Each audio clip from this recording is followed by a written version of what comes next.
Green. Are y'all ready? Ready? Staff, ready? Good. I'm going to bring us back from executive session, which closed at 5:12. We have nothing to report from that meeting. Now I'm going to call to order the City Council meeting for June 25th, 2024. Today's invocation and pledge will be led by Councilmember Place 4, Brenda Hughes. Please stand.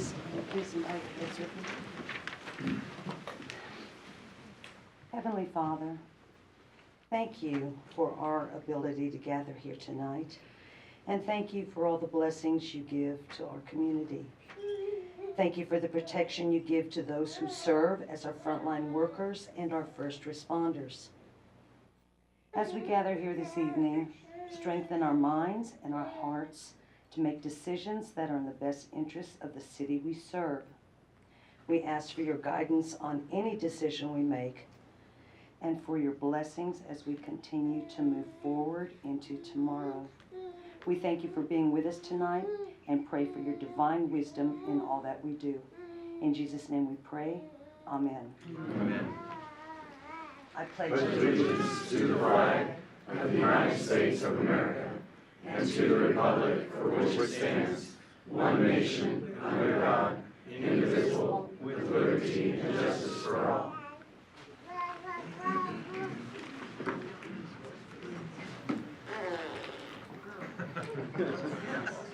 Over here, baby. Stuart, do you have any announcements for us? We have a few announcements. A lot of fun activities coming up, so we're going to go through just those that are in the early, I guess, the last week of this week and the early part of July. Of course, the library is busy as always. The July calendars will be coming out by the end of this week.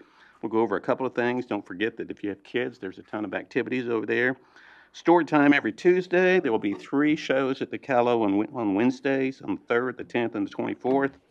And then on Thursdays, they have Adventure Time and Lego Club. And if you think that they don't enjoy those shows at the Callow, this was the Raptor show a couple weeks ago. Every time the bird flew, they just seem to have a lot of fun with it.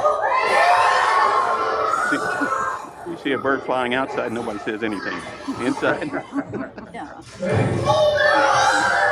he did take some low dips.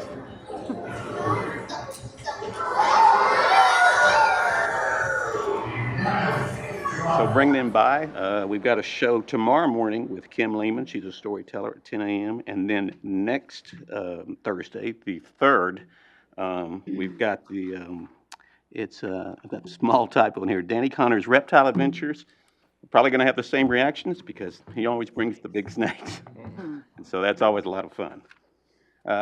Plenty of activities for adults as well, book clubs and book sales throughout the month, and then stretch and relay yoga on 2 Saturdays, the 6th and the 20th. So check that out.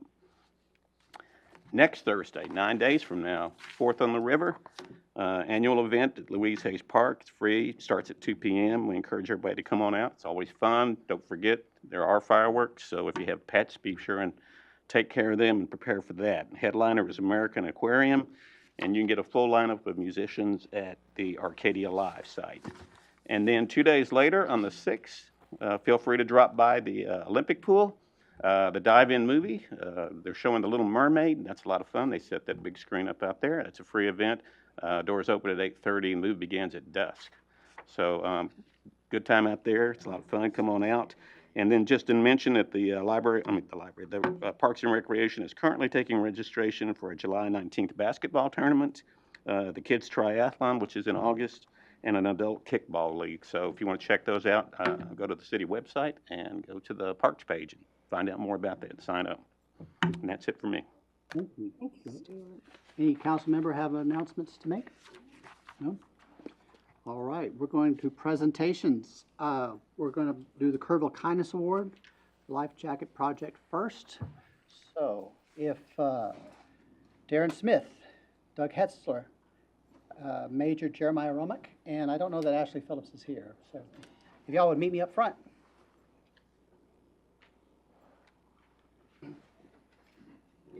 All right, man, thank you for being here. What I'd like one of y'all to do is tell us what the project was.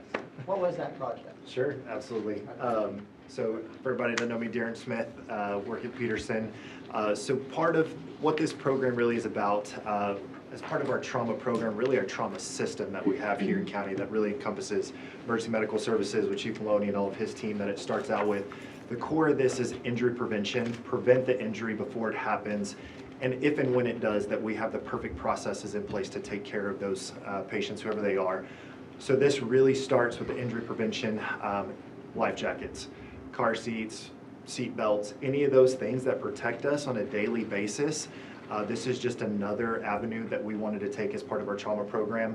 There is an emotional drive to this. There was an unfortunate death 2019, I want to say, of one of our coworkers at the hospital who lost his son right here in Kerrville in the Guadalupe from an unfortunate drowning accident.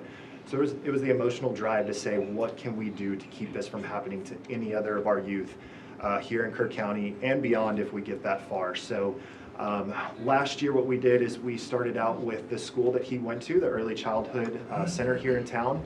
We were able to put jackets in the hands of every single one of those kids that he went to school with. And I'm going to get to how we made that happen, which is these fine people standing with me. And then this year, we decided to go bigger and broader. What we did is we said we did 200 last year, let's double it and go for 400 life jackets.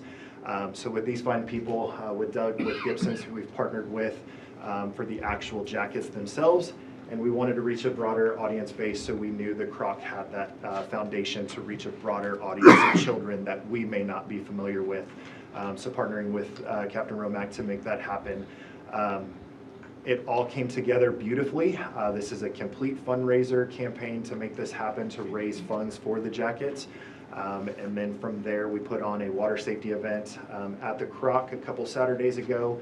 Had over 110, I think, children registered. But I think the shining moment is the magic number of 400 that I mentioned. We were able to successfully raise funds for, and we will be able to put jackets on 400 kids in and around the Kerrville and surrounding county, which has been wonderful to see and to make this happen. Thank you. How was Gibson's involved? Well, Peterson reached out to us and said, do you have access to things like this? And I said, well, we don't carry 400 life jackets. But so we made a couple of phone calls, and our distributors are great, and they shipped them separate and billed us separate so we could keep the financial side of it all clean. And these guys are great to work with. And so yeah, we were basically kind of the middleman sort of thing. And people would donate? Yeah, so we thought that was a good plan as well, that we just sold them in the store at cost, so the citizenry could come and purchase a life jacket and use that as a donation. And that was very successful. I think 149 or something we sold. Great. With these guys doing a Chick-fil-A event, and then also through the register. And Captain, how was the Croc involved? So Peterson reached out to us, and so we reached out to our Angel Tree clients, our social service clients first, did an email blast, text blast to them, invited them to sign up, reached out to our Boys and Girls Club, moms and dads, and invited them to sign up. And then we hosted the event in the building, and went really well, I think, and just looking forward to growing it in the future and trying to do what we can to improve the quality of life for our community. My honor to present each of you with the Kerrville Kindness Award. This has been signed by the members of the council. They're going to want a picture here in a second. Sure. On behalf of the council, on behalf of Kerrville, thank you. Y'all did a wonderful thing. Thank you very much.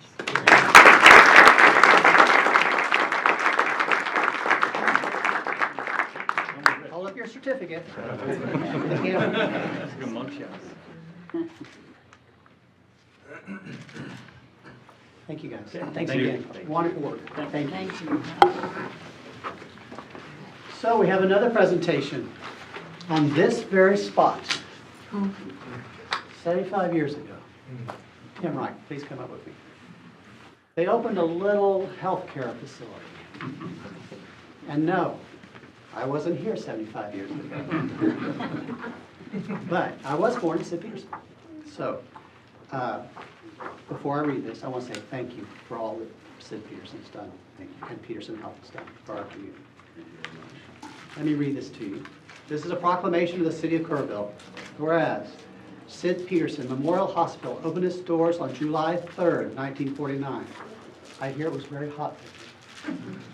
Whereas it was the vision of Hal and Charlie Peterson to honor the legacy of their father, Sid, who struggled with health issues, and after traveling to San Antonio for treatment, wanted the Texas Hill Country residents to have local access to medical care.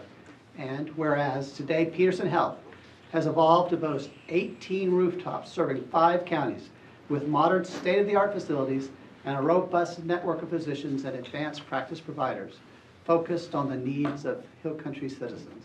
And whereas Peterson Health is a private, independent, not-for-profit entity who is locally governed, which allows them to live their mission of exceptional, compassionate, patient-centered care. And whereas the team provides care with servant hearts and are committed to serving the community for the next 75 years, as stated in their vision of world-class care today, tomorrow, and always.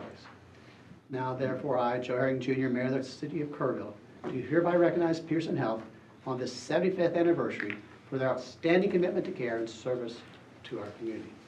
Thank you very much.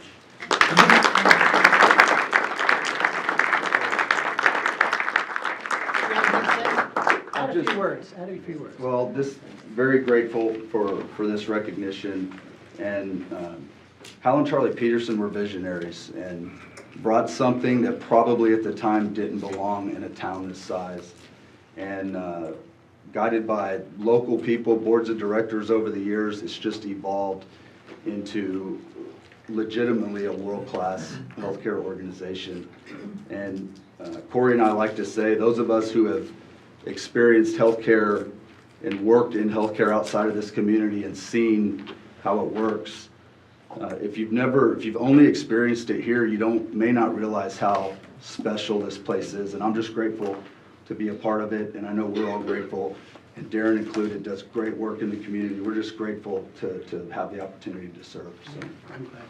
thank you. Put the, should we pick it out for the picture so they can see it? All right, there we go.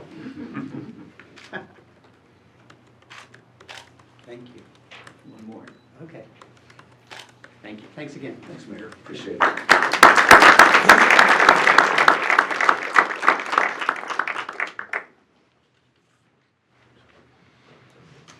Council, I'm going to tell you something truly. Judy Eichner made that look a lot easier than it really is. All right. Great job. We are to the part of Visitors and Citizens Forum. Do we have any speakers today? Yes, sir, we have 5. Katie Cow, Wonder.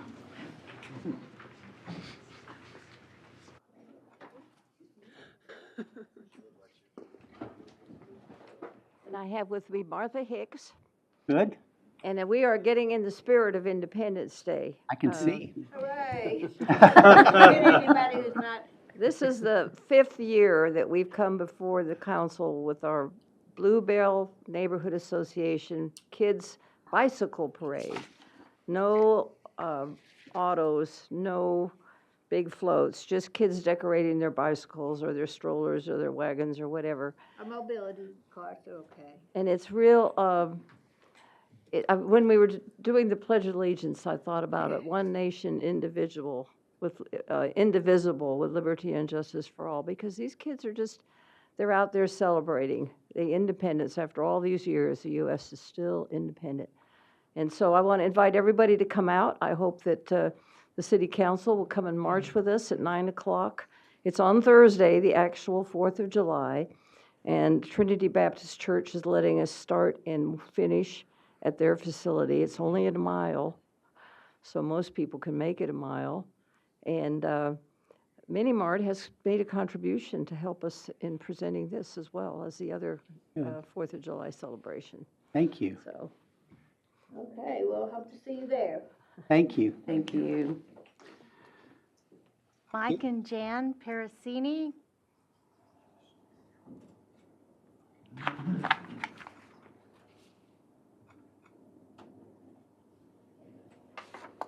I hope I didn't butcher your name too bad.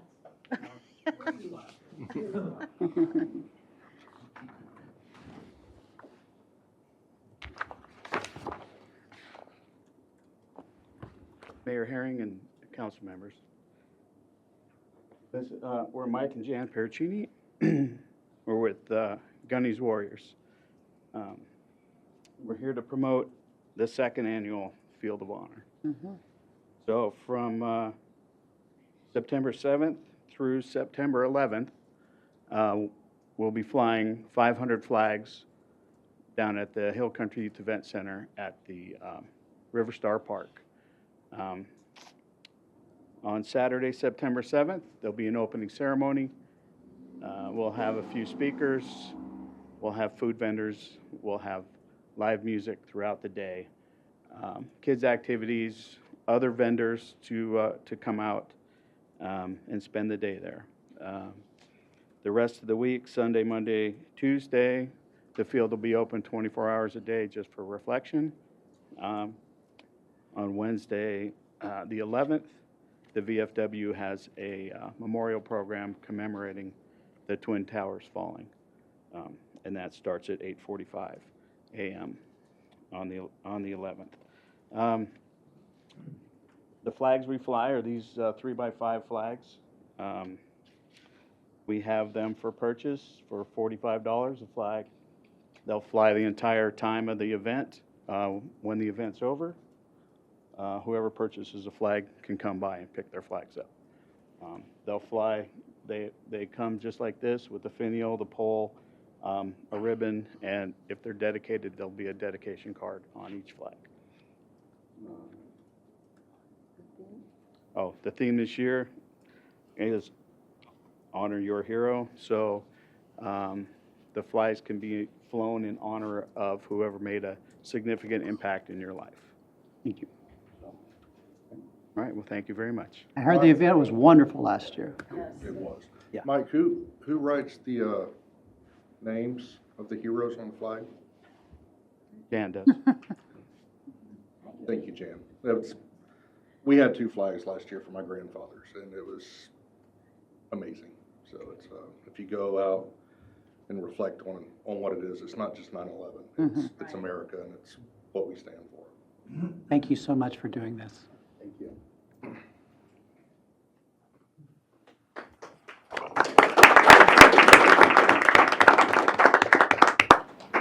Nikki Keynes. Nikki Keynes, I live here in the city, and I'm actually here to request that you review something that I requested about 2.5 years ago when Bill Blackburn was mayor. I requested that when a visitor come up and introduce themselves, that they not be required to give their home address. It is a little bit frightening, and I believe it's a deterrent and prohibitive of people who might want to come and speak before you. Yeah, I don't know that you've ever given your address, and we've never required you to give your address. I have given my request in the past, but I adopted my own, like I just did like now. I think the main reason we do that is so, for the record, and so. And I understand, but it's not my first time, and I haven't moved. Thank you. Thank you. Who's next? Anthony Farmer.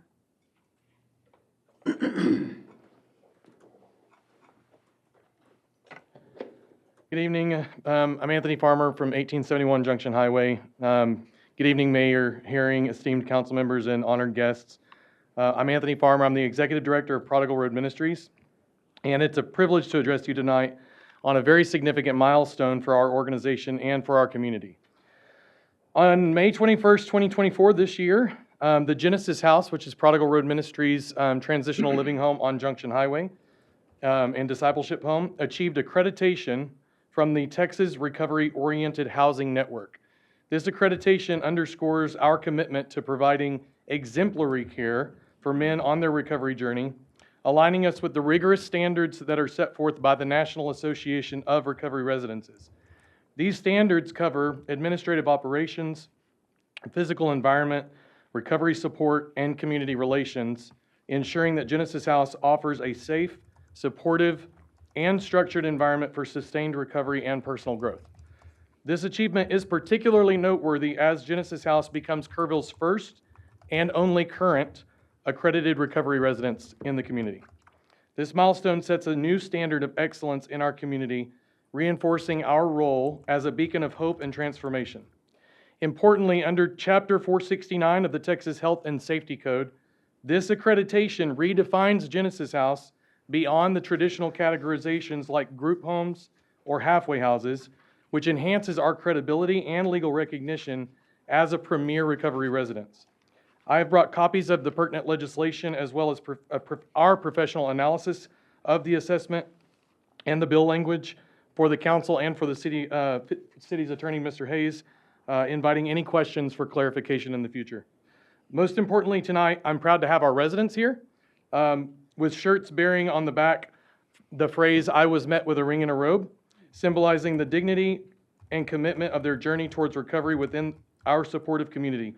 The shirt itself serves as a tangible reminder of the ceremonial robe worn during our transformational ring and robe ceremony.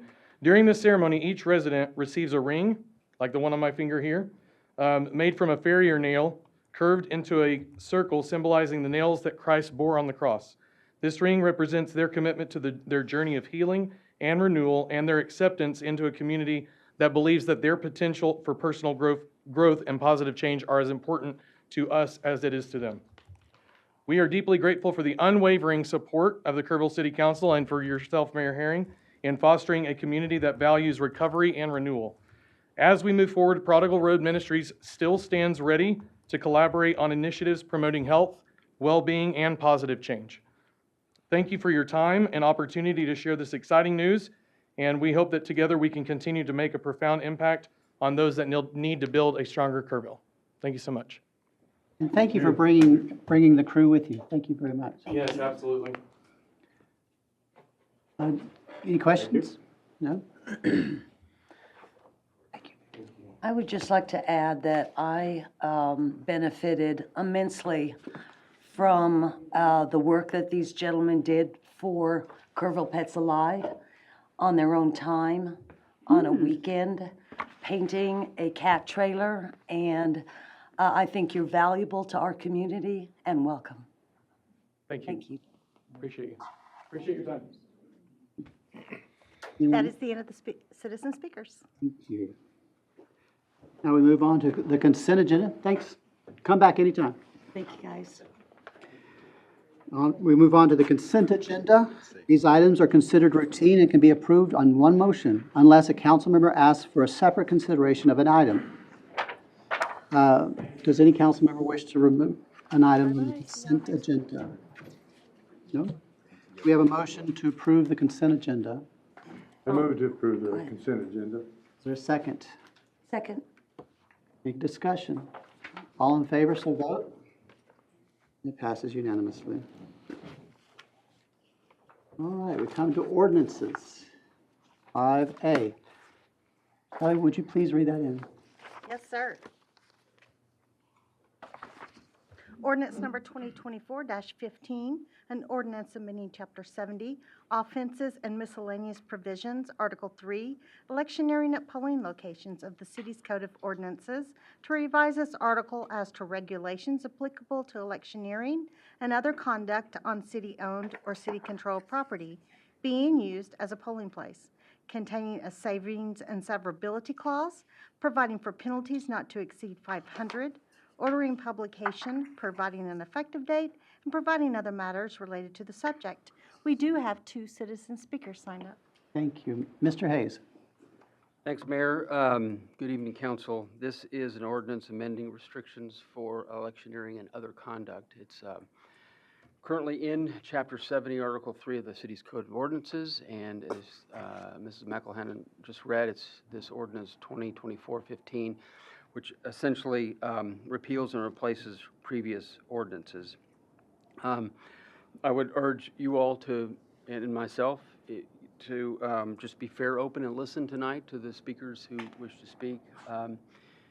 We're in a little bit of an awkward situation because we've got pending litigation, and so I'm going to be very measured in my words.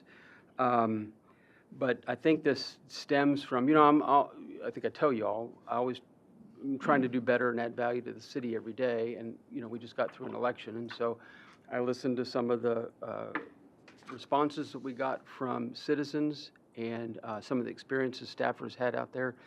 And so present this ordinance here tonight before you. The goals in this rewrite and these revisions, which weren't all really that much, but we did work very hard to clarify some of the language. And what we're really trying to do is balance these two fundamental rights, voting, as you can imagine, and then expressing opinions. Help ensure that both exist, and reasonable time, place, and manner restrictions. That's a standard out of not out of the Constitution, but courts have interpreted these restrictions in that manner, and state law cites that phrase.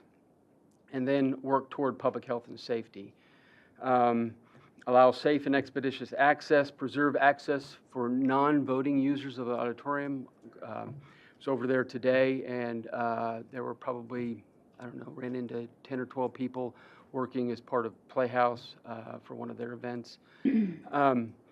Preserving the significant amount of space for electioneering and campaigning for each candidate and groups. And for city elections, there could be, up to 6 candidates, or could be 1 candidate, and just or 2 candidates. And it just kind of depends, but trying to create areas, which I'll show you in a second, that they all can work within. The amendments, really, if you look at the whereases, the recitals, added a lot of language from state law, felt that was important. Chapter 61 of the Election Code has some provisions in there that we obviously have to abide by, and so we cited those. Confirmed that the use of the auditorium is there for other events and activities. We cite state law with regard to accessibility for voters, and again, this theme of affirming the right to vote and engage in political discourse. If you look at the sections, the specific sections of the ordinance, and all these stay the same.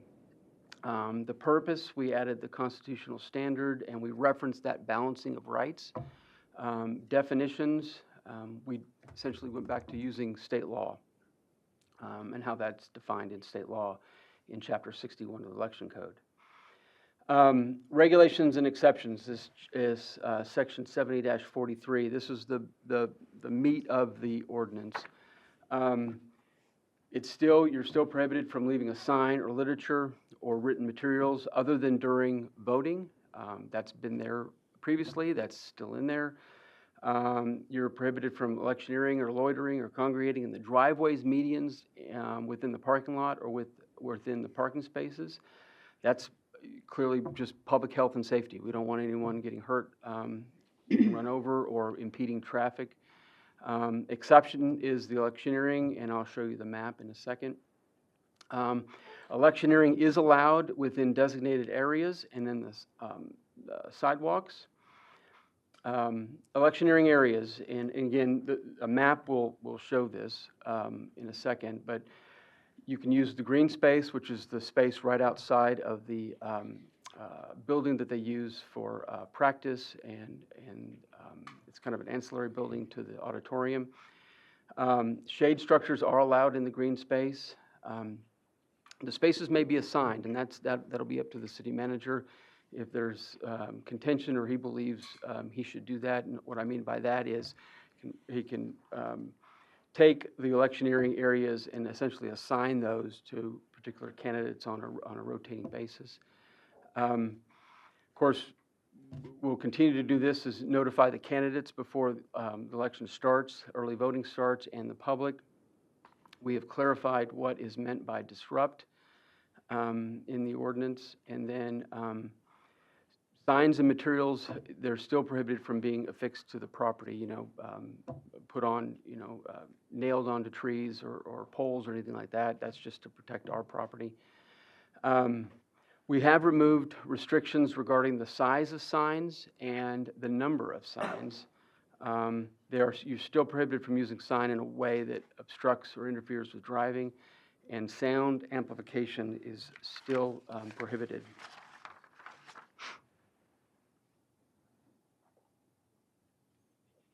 And here is the map. I wish it were a little bit little bit bigger, but I think maybe I'll work on that for perhaps the next presentation.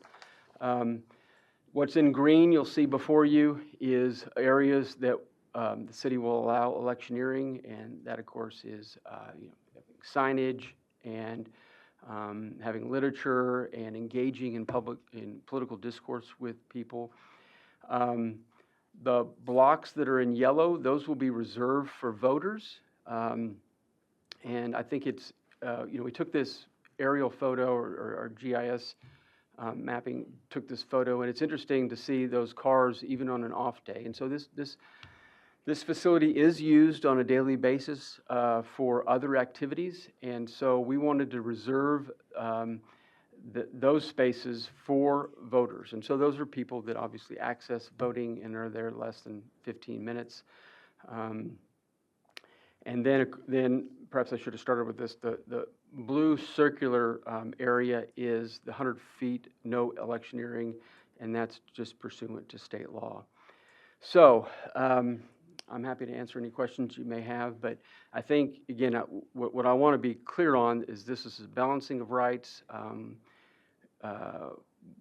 Really looked at this ordinance over the last month and really spent a lot of time going into it in terms of just clarifying the language, being as clear as we could so that the public knows what to expect, candidates know what to expect, their supporters know what to expect, and we can operate the facility and voting in really a fair and balanced manner.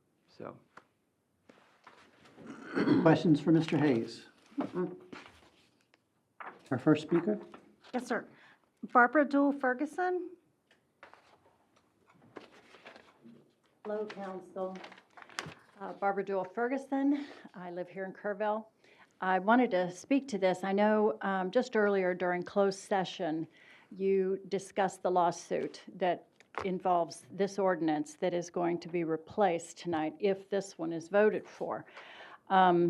My concern in looking at the two ordinances, and I spoke about it last year before the ordinance was accepted, and it is that the restrictions there can clearly, the area in which voters will be going into the building, it is very clearly removing all electioneering from their access. It is saying you have to go out here. And I think it's clear in our constitutional rights and our freedom of speech, especially political speech, and laws that are laid out that over restrictions of a polling place such as this will come under assault by lawsuits. We said last year before this was adopted, this is going to end up in a lawsuit, and sure enough it did, and that's where you are today. I don't know what kind of information you were given during your closed session, but I would suggest that this is not going to resolve the issue. You are going to have, they're going to change the ordinance number, and you're going to be right back in court. And I think it's totally unnecessary to make these kinds of restrictions. I understand if you want to restrict shade structures out of those 50 parking lots, but to tell a person that they cannot talk to anyone on a walkway in that parking lot, on a median in that parking lot, and to claim that this is for public safety. In that case, you would have to go talk with HEB and start regulating their parking lot. The public is smart enough to not have to be micromanaged and kept safe in a parking lot. We all know how to conduct ourselves in a parking lot. And I think it's a straw man argument to say this is for public safety. So another thing, the whereases in this ordinance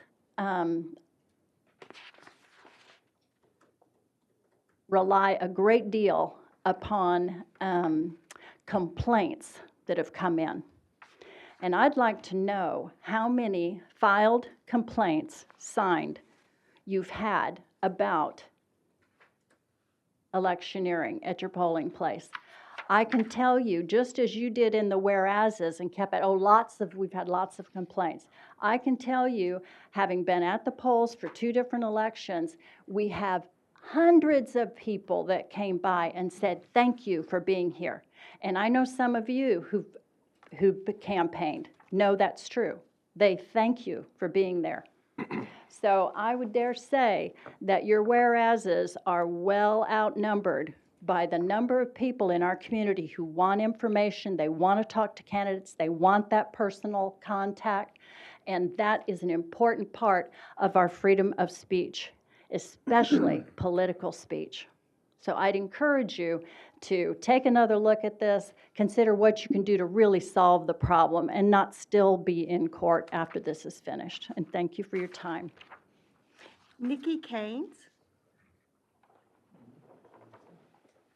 Nikki Keynes, I agree with Ms. Ferguson, because when I read the purpose statement here, it says these regulations are intended to preserve citizens' ability to engage in political discourse.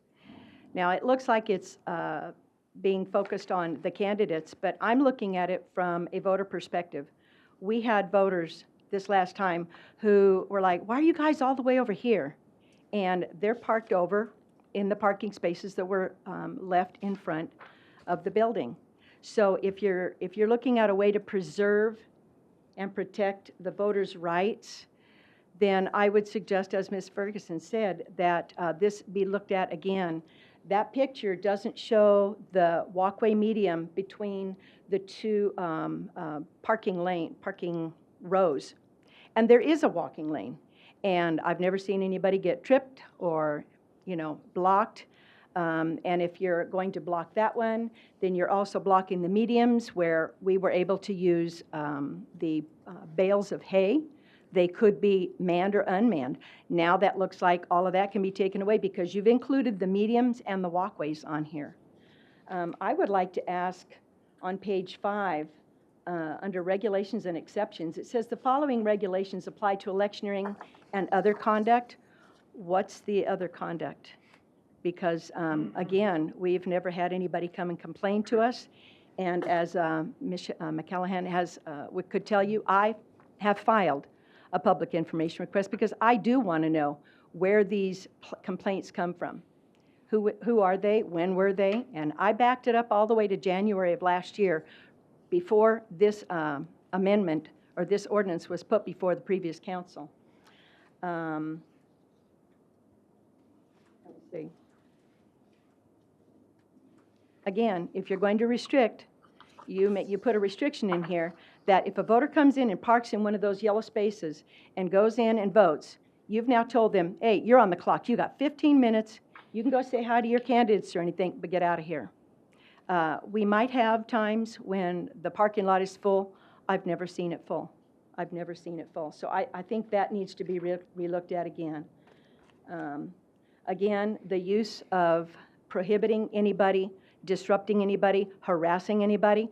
I hope the complaints, if there are any, will be fully disclosed because we never heard of one. Not anybody that lives here and actually voted here.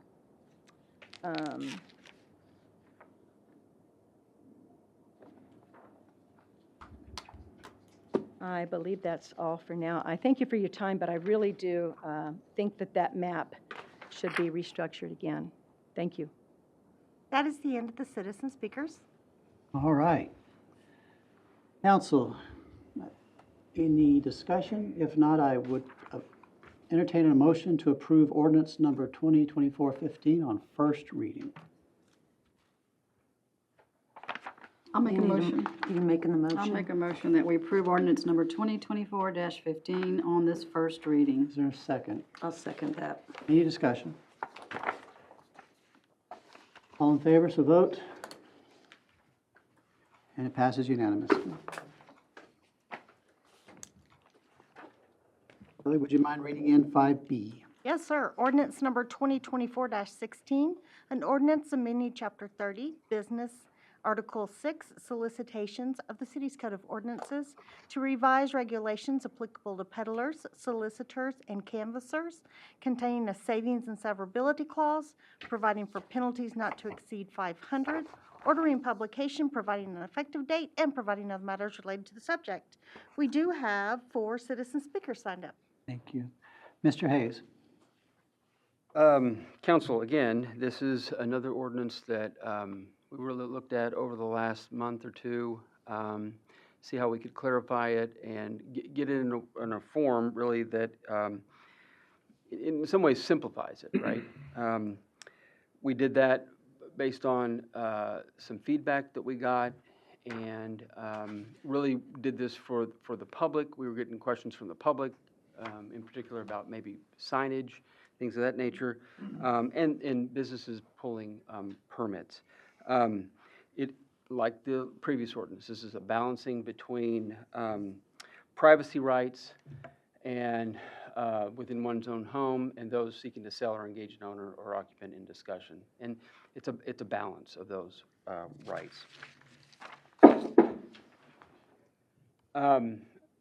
This ordinance didn't require as much revision as the past one.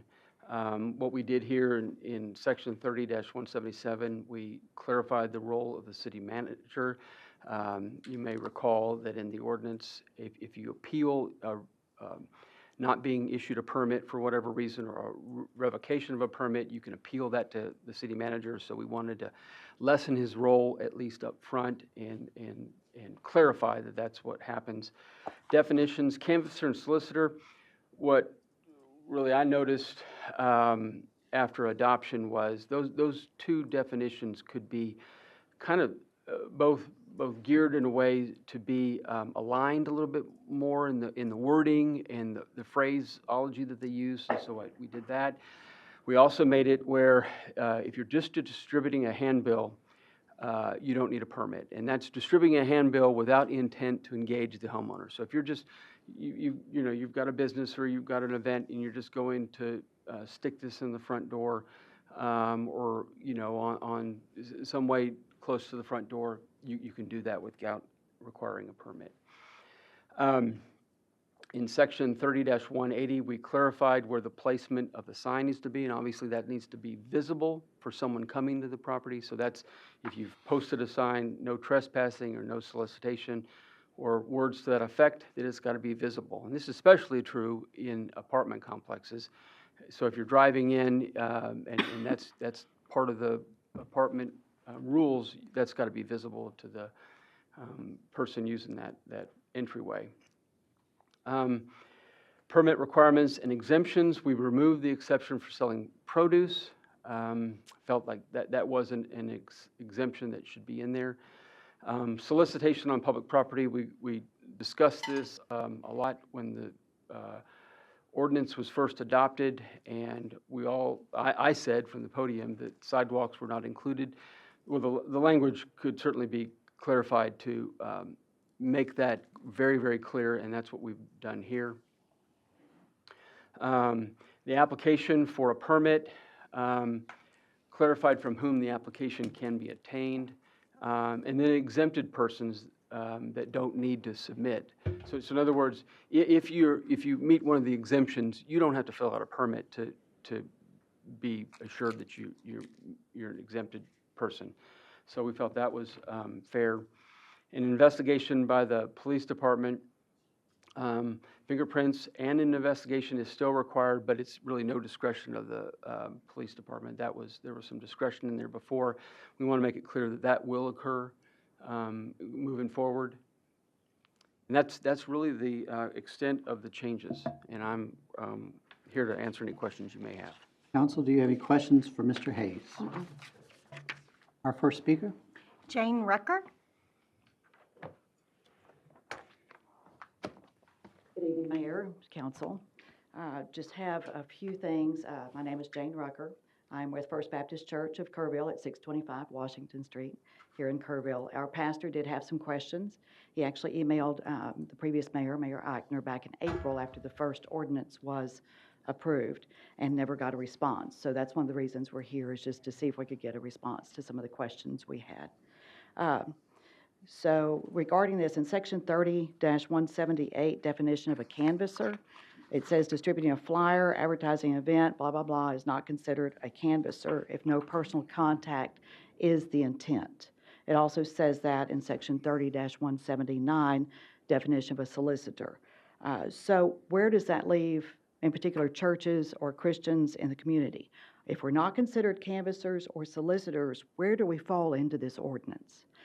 So does that mean we're just exempt from having to obtain a permit, or we're not allowed to do door-to-door anything? So what if the flyer is advertising a special event? Say it's Easter is coming up, or Christmas Eve service. But the intent is actually to hand them the flyer and talk to them personally. Is that a violation of the ordinance? Can we not do that? What about sharing the gospel door to door? We understand that 8 p.m. to 8 a.m. That's common sense, right? You don't want anybody coming to your door after 8 p.m. I really don't want them there after 7 p.m. if you want to know the truth. But we get the 8 to 8. But so is that canvassing? Is that considered canvassing? Is that a violation of the ordinance?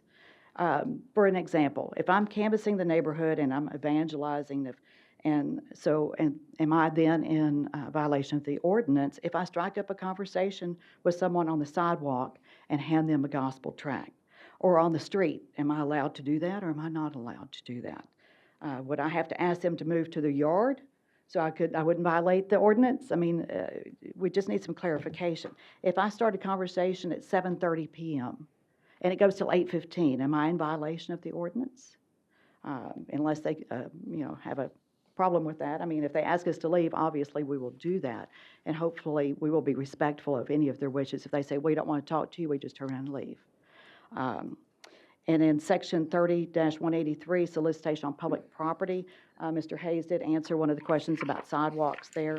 And so it says, it is unlawful for any person to peddle, hawk, sell, solicit, distribute, or take orders for any services on the streets, right-of-ways, or the medians of the city. And this prohibition shall apply to and include any institution or group organized for a political, religious, or charitable purpose, or individuals engaging in such commercial activities on behalf of any such institution or group.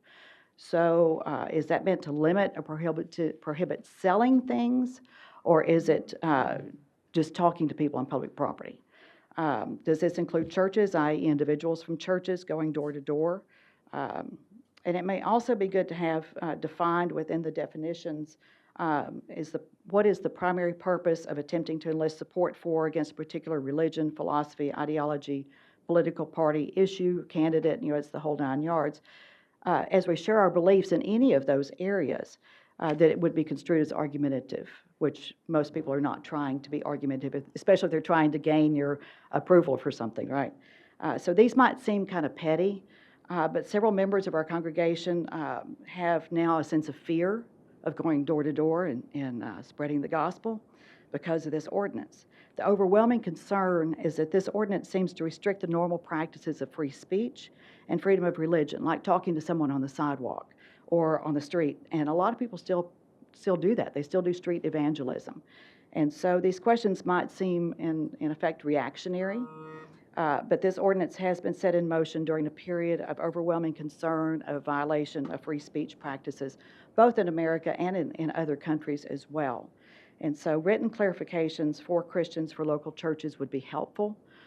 If y'all would do that in writing, I would really appreciate it. And I do have a list of the questions for each of the members of the council. Thank you. Thank you. Thank you. Mr. Hayes, is this something that you could meet with Ms. Rucker separately to go over each of her questions? I could, and I was trying to keep up with the questions. I'm happy to do that, and I think she probably has a good idea about putting out a statement for. So yes. Good. Ms. Rucker, would that be satisfactory that Mr. Hayes meet with you and go over each one for you? Thank you. Please tell my mother hi on Sunday. I certainly will. Next speaker. Barbara Dewell Ferguson. Hello, Barbara Ferguson. I'd like to say about this one, similarly to the one we just looked at, this is currently, the city is facing a lawsuit over this ordinance, and I know, your earlier meeting addressed that. I am encouraged that they did, what you're looking at now in this new ordinance, did take out distributing things on public sidewalks, and that was probably the most egregious part of the last ordinance. And so I am glad that the city has reconsidered that and is looking to strike that from this one.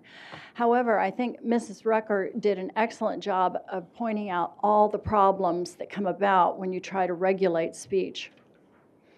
And as far as it's very helpful for her to get her questions answered from the city attorney, but that does not solve all the questions that people have out there, that all the rest of the citizens have. It doesn't answer those questions definitively for people in her church and other churches who also want to engage in this activity, and they are now afraid to do it. Just the way it did not help during the campaigns when supporters were afraid to do these things. And I don't think fear of speaking is the atmosphere that we need in Kerrville. I think we need to look very carefully at what we're doing here and the way we're trying to regulate speech. And that's really what this comes down to. Her concerns were all very valid. And we had multiple supporters. I've heard it from multiple church people. Well, what do we do now? Now, a lot of them won't come. They're afraid. They're afraid to even come here and talk about it. So on behalf of those citizens and Mrs. Rucker and her church and her pastor, I'd like to encourage you to do all you can to avoid getting in the realm of political and religious speech. It's just the right thing to do. Thank you. Nikki Kanes.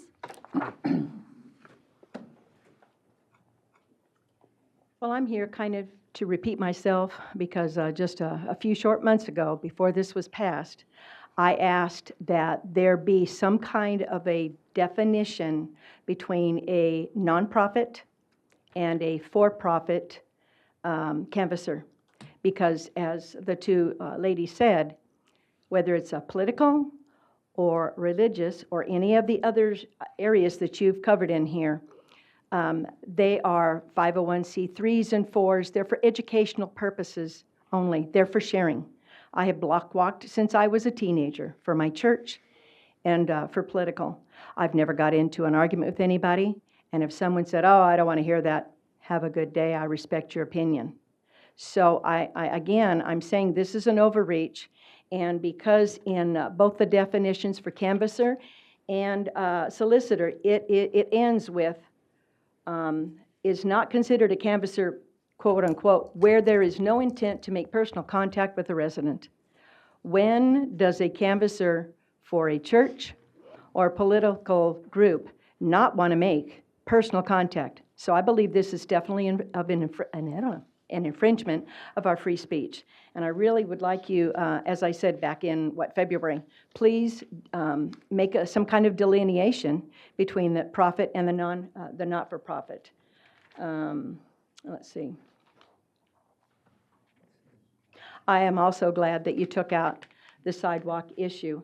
But I still say that under 183, when you're saying it is unlawful, and it goes on, peddle, hawk, sell, solicit, distribute, or take orders.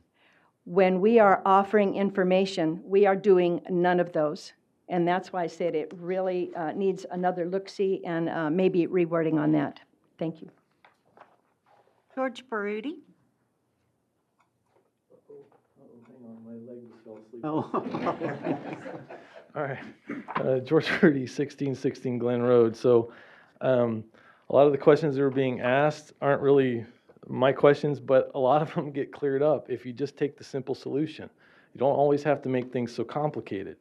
If the goal is to safeguard your privacy at your home and also balance the free speech aspect of the world, the solution's right in the ordinance. All you have to do is define what soliciting is and then utilize 3179 and 3180, which are both in the ordinance as they're written. One says allows the owner to, the hours of operation, 8 to 8. It's reasonable, everybody can accept that probably. And 180 is the one that just says If a person puts up a sign that says, no soliciting, you can't knock here, okay? And the way that's enforced is no different than the way this complicated structure gets enforced, which is the person inside has to call it in. So why not just eliminate all the definitions? You don't need them. Just define what a sign needs to be and how you're going to enforce someone calling in that sign. Problem solved. The other thing is just an example of the definitions that are getting confused. In the ordinance in front of you, it defines solicitors, peddlers, and canvassers as they're all defined as attempting to make contact with a resident at the place of residence. In other words, you can't solicit, canvass, or peddle from a public sidewalk because nobody lives there. So it's already kind of faulty in the definition. So I would urge you to just simplify, achieve the goal, no administration costs involved, and just be done with it. The last part of this is the solution I'm suggesting is not inconsistent with the way, I don't know about Mr. McKinney, but the other four of you sort of stood on principle about the library. It was basically left under, people were arguing for access to information. Didn't want to restrict access to information unless they chose not to go in the library. This is the same thing. I want people to be able to come to my house and give me the information unless I specifically say don't by putting up that sign. So I think it's more consistent with other laws we've done. So thank you. That's the end of the citizen speakers. All right. Any comments or questions for Mr. Hayes? If not, I will, go ahead, please. So the permit requirements and exemptions of a canvasser is exempted, is that Yes, sir. right? Yes, sir, and yes. And let me just say too, and I will get with Mrs. Rucker. Canvasser means a person who attempts to make personal contact with a resident at his or her home, right? They're exempt from getting a permit. The only thing they have to do is not go 8 p.m. to 8 a.m. or not go to a home with a no trespassing sign. We added at the end of that section, added distributing a handbill or flyer is just a kind of a subset exception to that. That doesn't require anything. You can go up to someone's house if you have no intent of talking to the person, drop off a flyer. That's outside the scope of this ordinance. Any other comment or question? Okay. Anybody? Hearing not, I would entertain a motion to approve ordinance number 2024-16 on first reading. I'll move to approve ordinance number 2024-16 on first reading. Second. There is a second. Any discussion? All in favor, so vote. Passes unanimously. Item 6A. Kelly, would you read that in, please? Yes, sir. Resolution number 28-2024, a resolution authorizing and approving creation of Kerrville Public Utility Board, Public Facility Corporation, and approving certificate of formation and bylaws therefore, and appointing directors thereof. And there is one citizen speaker signed up. Thank you. I think we'll start with Ms. Dozier. Okay. Good evening, Mayor and Council. As promised at your last meeting, I am back tonight with a resolution for you to consider. You've now seen this topic multiple times, but the quick refresher is that KPUB is considering a potential project to build and own a power generation resource. We've been considering this option for years, but it came to the forefront this spring due to the recently approved low-interest funding source called the Texas Energy Fund, combined with the upcoming agreement end date for our largest power purchase agreement. So in an effort to continue supplying our customers with reliable service at the lowest responsible price, KPUB's been researching and investigating a potential project and including the legal and financial structure that would best support that project. After consulting with our bond counsel and our financial advisor, we're recommending that the city create a KPUB Public Facility Corporation that could be used for ownership and financing structure if KPUB and the city move forward with this project. As you can see from this slide, we've already completed multiple steps, including one last week where the KPUB board passed a resolution requesting that the city council create this public facility corporation. And that leads us to the resolution that you're considering tonight. Important to note that it does not obligate us to anything. It's just a first step, and it does create a favorable legal structure to, that offers some better financing and procurement options should this project continue to move forward. With me tonight is Stephanie Leiby. Stephanie is an attorney and a partner at Norton Rose Fulbright. She has over 20 years of legal experience and specializes in both energy and public finance transactions. She's represented KPUB for many years, and I'm going to turn it over to Stephanie so she can provide a little more information. Mayor, Council Member Stephanie Leiby with Norton Rose Fulbright. From a kind of big picture perspective, I think that Amy covered a lot of the milestones that we've worked for to date. We are looking for creation of the Public Facility Corporation prior to the Texas Energy Fund's deadline to have loan applications, and those loan applications are due at the end of July. And so we do feel like it's imperative, if the city and KPUB want to take next steps, that this next step would be to create the local government corporation so that we can get those documents filed with the Secretary of State and continue the diligence process leading up to that end of July deadline. So I'm happy to be a resource or answer any questions that you all may have about the financing structure, the Public Facility Corporation, or any of the upcoming deadlines. Any questions for Ms. Leiby?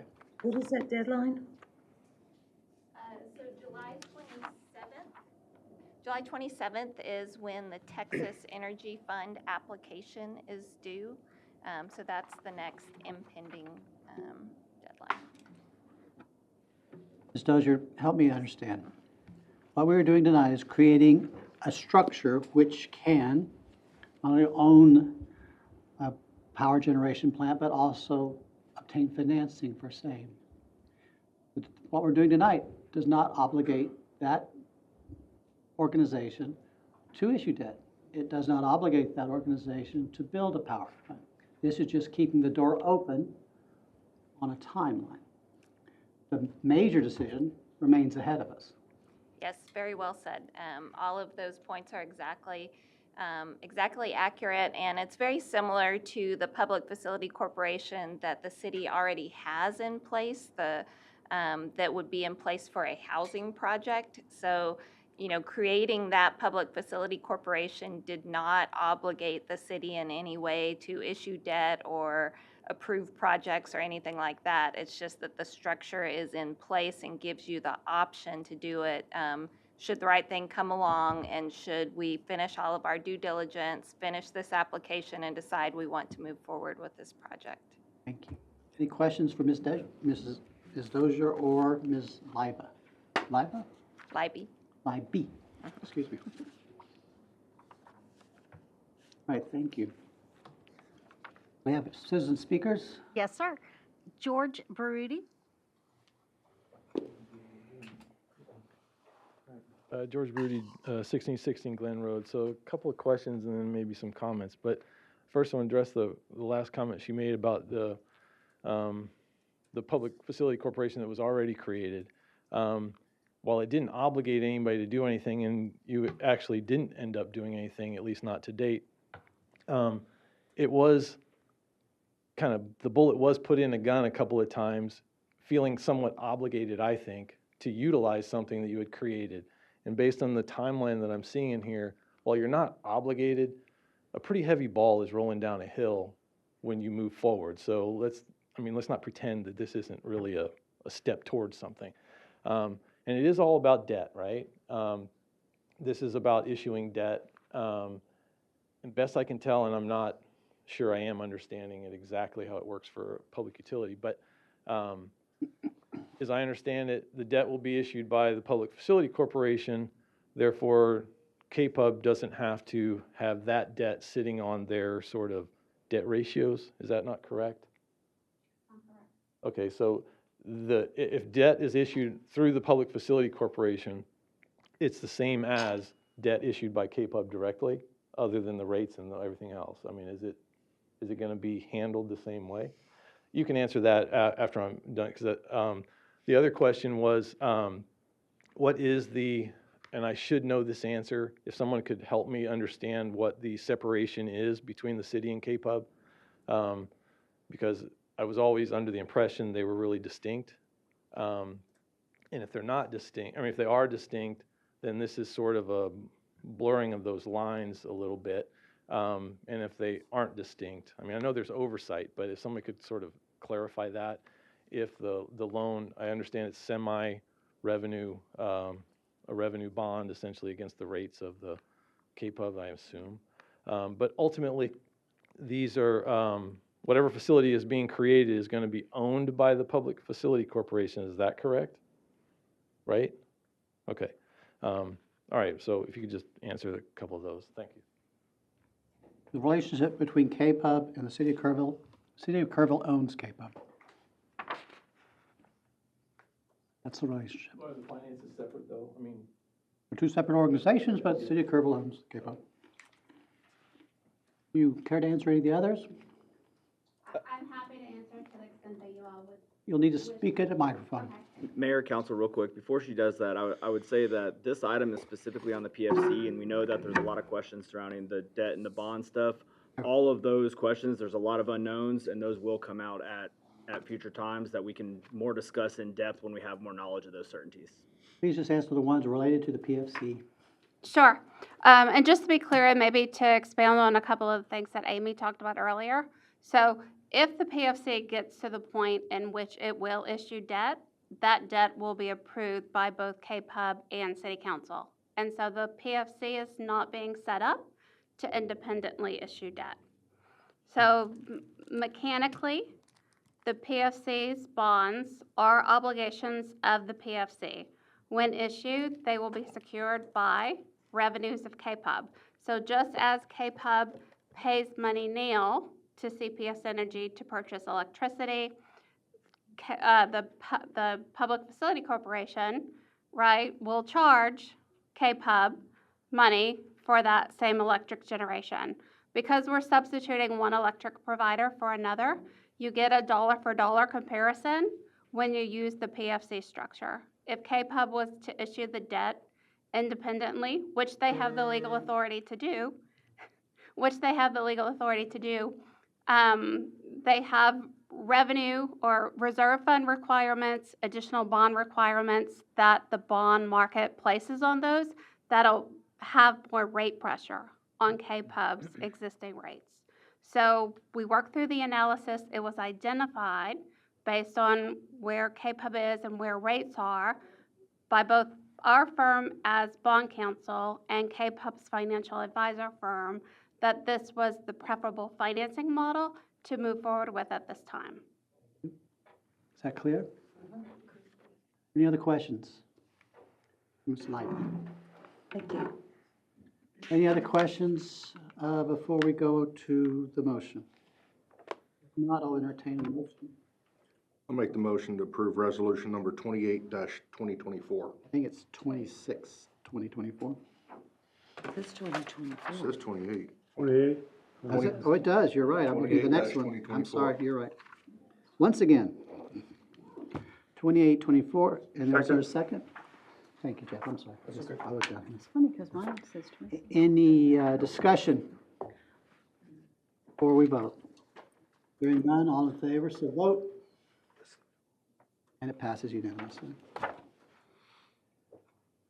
All right, now here's the 26, 2024. See, I'm sorry about that. That's okay. Shelley? Yes, sir. Resolution number 26-2024, a resolution for the release of an area from the city's extraterritorial jurisdiction, such property generally located south of Lower Turtle Creek Road and consisting of approximately 163.2 acres. And there are no citizen speakers signed up. Mr. Paxton? Thank you, Mayor. Good evening. This is a request to release from the ETJ. These next two are the same property owner or family trust. This parcel is requesting approximately 163.2 acres that are currently within the city limits, or excuse me, currently within the ETJ of a 214 acre tract that you can see here. Just a point of reference again for the future land use plan, this is not within any strategic catalyst area. Recent state law allows property owners to make this petition to the city, and the city council agreed to pass a resolution acknowledging that release. Be pleased to answer any questions. Any questions for Mr. Paxton?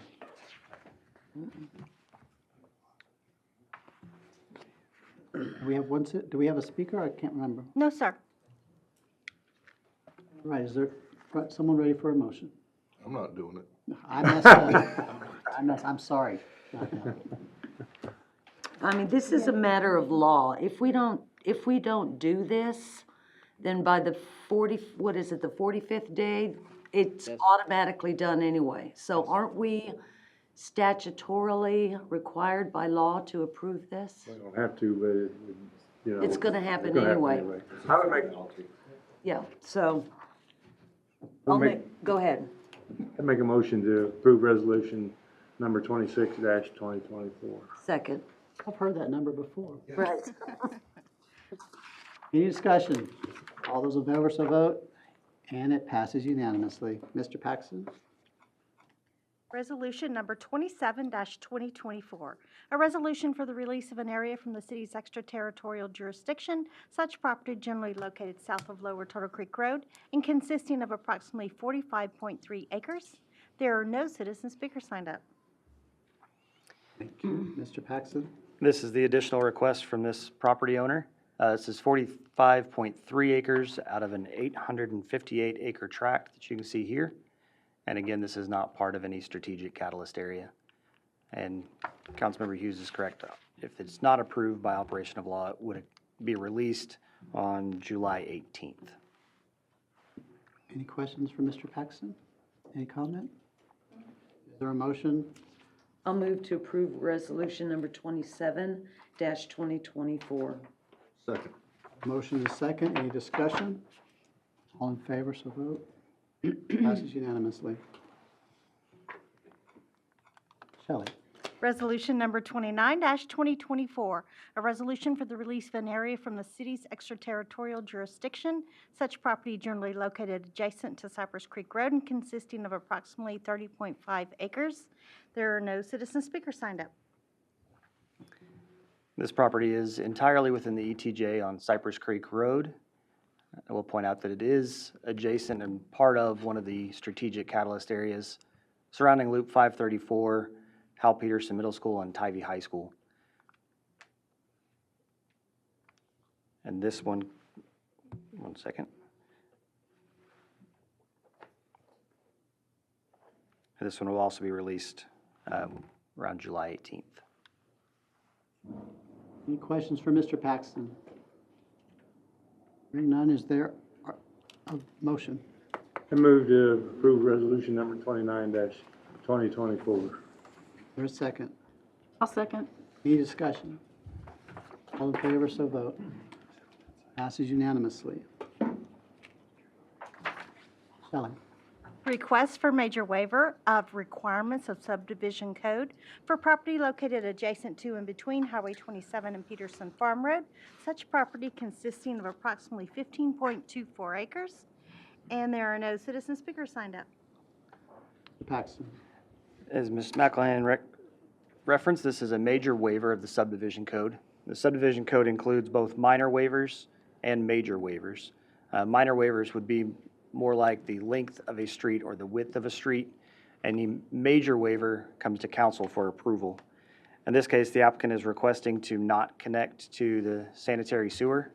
There is a force main on the front of the property that would require an additional gravity main and a lift station for these 4 lots.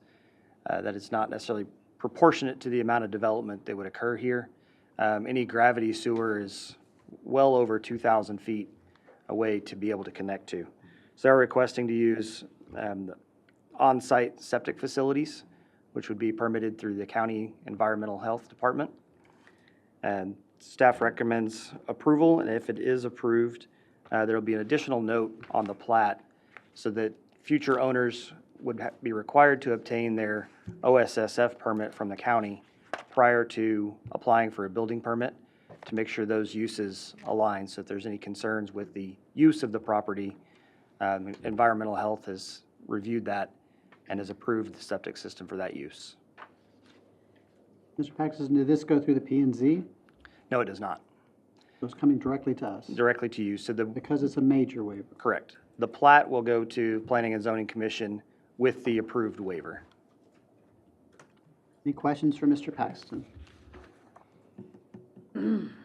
So future homeowners in this area, on this, is this commercial? Okay. I guess either way, though, water would need to be a well or two or more. There is water available to the property, so they'll be tying onto the city's water system and then just using septic. Septic, okay. Other questions? Would it, Go ahead.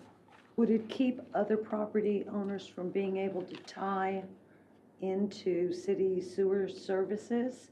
This would not prohibit other properties from tying in. They would have the same issue that it is a force main, so it requires additional infrastructure to be able to tie into it. For this area, much of the area to the east is developed as estate lots behind Peterson Farm Road.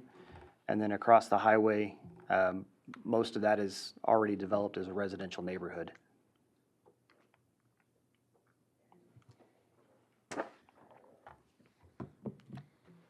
Any other questions for Mr. Paxton? And Mayor, the applicant is here if you have any questions for them as Any well. questions for Mr. Paxton or the applicant? Hearing none, I'll entertain a motion.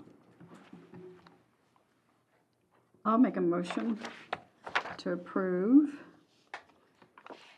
My wording. I think it's right here. I think that.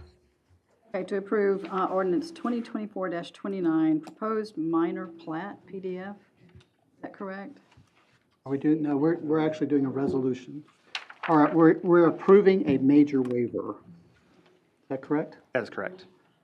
So we're not, You right? yes. Yeah. There's nothing on there to. There is no document. It's just That's why I thought something was missing, so I something think the is motion would missing. just be to approve the request for a major waiver as You said it presented. best. Is there a second? Second. Motion's been made and seconded. Any discussion? All in favor, so vote. It's unanimous. Thank you. Shelley, ma'am. Brightly Software, Inc., agreement for work orders and asset management by various public works departments, divisions, not to exceed $30,960. And there are no citizen speakers signed up. Thank you. Mr. Barrera. Good evening, council, mayor. So this is just for a Brightly software agreement. Currently, we're utilizing an annual, a renewal on an annual basis, which it can have increase up to 10%. So locking in a 3-year deal will lock that that increase at 3%. And down below, you'll see what we utilize this software for asset management and work order database.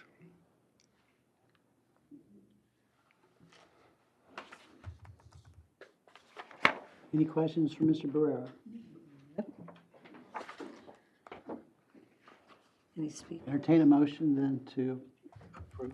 I'll move to authorize the city manager to execute a 3-year agreement. We have a motion made and a second. Any discussion? All those in favor, so vote. Passes unanimously. Thank you. All right. 7A, presentation regarding cost recovery billing for vehicle accidents and responses from the Kerrville Fire Department. Chief Maloney. Mayor and Council, I want to present tonight an opportunity for a cost recovery billing for vehicle accidents and responses from the Kerrville Fire Department. One of our goals in the fire department is maintain our equipment, our specialized equipment out there, and also look for other opportunities for revenue within the department for that beyond EMS charges for transportation, interlocal agreements, and grants. One of the things that we're constantly doing is balancing the rising cost of our fire apparatus. As you'll know, our extrication tools, rescue equipment, our specialized supplies for some of these calls, and our personnel. We continue to research the additional revenue streams for that. And one of the things we kind of identified is that our fire response for motor vehicle accidents to provide stabilization, extrication, fluid cleanup, hazardous material management, and all these extended operations. So a portion of these calls that we're looking for were provided for visitors, travelers, and our trunking companies. So for instance, an accident on Interstate 10 from an 18-wheeler that spills the cargo, spills the fuel, that could extend significant extended operations or use some of our equipment that is a high risk of being damaged. These calls, as I just said, are high risk for damaging our equipment and replacing some of those supplies. Recently, if you'll remember, about a summer ago, we had a spill to the west of here, so with diesel that used all of some of our specialized supplies. UGA was gracious enough to kind of replenish those, but they are also very expensive. So the proposal we're looking at is implement a fee for service for motor vehicle accidents involving non-Kerr County residents and a fee for service to manage hazardous material spills to responsible companies. The fee for the motor vehicle accidents is paid by the at-fault customer's auto insurance property damage liability coverage.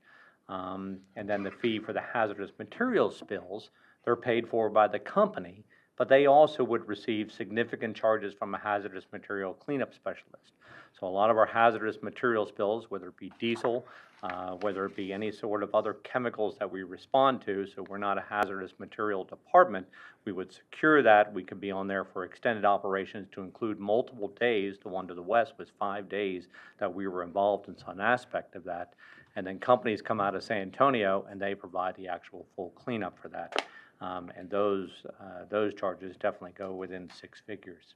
So these fees are considered usual, customary, and reasonable to include charges for services, personnel, supplies, and equipment. So who we identified was Fire Recovery USA. So they're a nationwide company that provides services for over 200 fire departments in Texas. Some as close as Fredericksburg Fire Department, Leon Valley, Converse, New Braunfels, and the list goes on. There are 200 in Texas, talking with on the gentleman from Fire Recovery, but there are other recovery services out there, so we would presume that there are many more. So accidents that happen in New Braunfels on I-35, they are charged to the at-fault if you are not a resident of New Braunfels for that. Their software integrates with our record management system, so it's very seamless there, and then it will require weekly review of select calls for service and only bill those customers that meet the qualifications that are not Kerr County residents for us, and any other specialized in there. So we would always take a look at that, similar to what we do with our EMS customers. The types of charges for these are hourly, so motor vehicle crashes can be anywhere from $600 to $2,500 an hour. That's scene stabilization, fluid and fuel cleanup, car fires, extrication, supplies, etc. Our hazardous material management for us, that is our engine response, the scene management, evacuations, any command structure we have, and any supplies that we would use on that scene. And then there's also additional charges that are $325 to $675 per hour for a chief officer response, that is providing that command on that scene, operations, safety, and any additional personnel or apparatus to support extended operations. Sometimes operations that go multiple days or go extremely long into the day, so it will cost additional because we'll bring in extra personnel to staff another apparatus to come out to relieve the on-duty crews.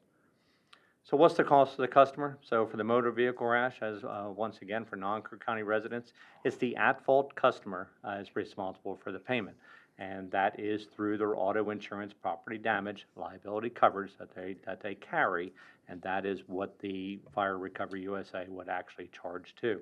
Hazardous material management, it'd be all response types, whether you're in Kerr County or not. So if you have hazard material spill, diesel, whatever it may be, so that would be a response that you would receive a bill from the Kerrville Fire Department. The company is responsible for payment of those services, and typically they are insured for that. That's a little different than the property damage. All of our bad debt in-house would be managed by MVBA, similar to what we do with the city of Kerrville and we currently use for EMS, so that would be an internal policy. Revenue projections, looking at this, initial estimates were about $40,000 per year based on our current calls for services. Some of the challenges we've had is we don't document enough to really look through these to see who's not a Kerr County resident. So these were some projections that they were able to provide us. Fire Recovery USA, they have a 94% collection rate with an average billing of $600 per call for service. It does not directly impact auto insurance premiums. So because we implement this as an ordinance, not everyone in Kerrville, your auto insurance is not going up accordingly. We do charge auto insurance for our services, but remember they were also in a motor vehicle crash, so there will be charges for the accident and any other repairs to the vehicle. And we do have the flexibility to manage the accounts with full transparency on the billing process. So everything is managed through us. So through the Kerrville Fire Department, we would review those on a weekly basis because it is, of course, timely to get those out. And then we would submit those select calls to Fire USA for submission for payment. So the next step of where we're going from here, this was a presentation for some discussion tonight. And this will require an ordinance for usual, customary, and reasonable fees for service. The implementation timeline, probably October 1st. I see that as reasonable. If we did bring an ordinance back to y'all for review, and then we also did have time to set up the account and make sure we had all our other ducks in a row. The staff does recommend finalize the service agreement with Fire Recovery USA and bring back an ordinance for presentation at the city council meetings in July. So with that, I will open to any questions or discussion. I have one, Chief. It says here that the cost for this service is 22% that will go to fire recovery services? Correct. So, What about when it gets into collection? so collections with MVBA, that would be our current agreement with MVBA for collections. So it's submitted and it's turned over to them as bad debt. So is how they do it. So then we have an agreement. Okay, and with do MVBA. does Fire Recovery USA still get a portion of the collected monies that is collected by the collection agency? They do not. I believe looking through the agreement, they do not, because it's released as bad debt. Similar to Digitech with EMS, that does our third-party billing for EMS. They release that into bad debt. It goes to MVBA. And if MVBA does collect at some point, then they receive that. There is no additional that goes back to our EMS billing. MVBA will typically, MVBA will typically add a charge onto them that they'll collect for that debt, and then we'll collect our portion of it as it was. Okay, and what about those who are uninsured, who you cannot go after their insurance company? So I'm sorry? Is this a civil thing then?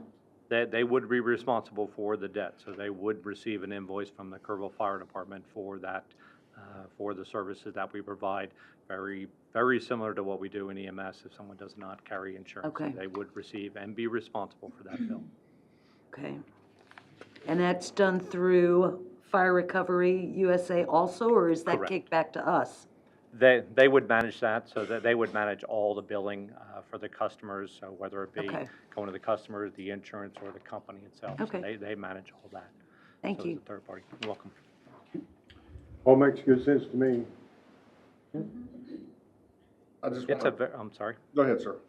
It's common practice, and we're seeing it more and more with the rising cost of our equipment. Recently, we got a bid for one of our extrication tools that went, it's $40,000 now. So 15,000 was the initial. So it's those costs, and when those get damaged on those accidents, and we're out there for extended operations, and we damage those or they're unrepairable, then it's going to come back to us. It's going to come back to the city that we're going to have to replace that, because those are tools that you have to have on that apparatus, so you can't be without it. So that burden will come back for us, and then we'll have to figure it out with Julie. There she is. So on how we're going to manage that and how we're going to get that replaced. You said it, and I just want to make it absolutely crystal clear that there are no fees for Kerr County residents in a crash. Correct. And then one thing you did say, Chief, and it's just, if it's a hazardous material spill, whole different ballgame. Absolutely. Because if it was a local oil company and they spilt 1,500 gallons of fuel, they are responsible and their company would pay for it, correct? Correct. Okay. So that would be charged through the company, and then I'm sure they have the insurance to provide that. We had a pool company that had a chlorine and muriatic acid spill that was extended operations for us to secure and evacuate a building, and then we have to secure the perimeter. I forget the amount of hours. It was somewhere around 10 hours until a team can come down and be able to secure and dispose of the waste. So. Thank you, sir. Ms. Seagrams? No, I think Brenda's questions were great and yours as well, so I know even more now. Chief, I noticed that you referenced incidents on I-10, but the fire department covers more of the county in cooperation with volunteer fire departments. Would these charges be applied to other areas of the county other than I-10? So these charges would be applied to anywhere that is our response district, so that would be within the city. So if we have an accident right out here and we're providing those services out here for somebody who's not a Kerr County resident, so we would find out they would receive those services if it was one of the ones that was listed on there. But not, okay, let me ask it a different way. Mhm. Parts of I-10 are within the city limits. If you respond to an accident that's outside the city limits, would you be able to bill Yes, we would. So we within would your still- service area, within your response area? Correct, so, correct, and some of that response area that is outside the city limits is under the interlocal agreement, that we actually have a larger response area. So we for would our still have responsibility, but it ability to wouldn't- cover our expenses. Correct, it wouldn't be for Mountain Home if we were providing services, because they provide those services out there understand. for the volunteer fire. If they called for an assist, we could.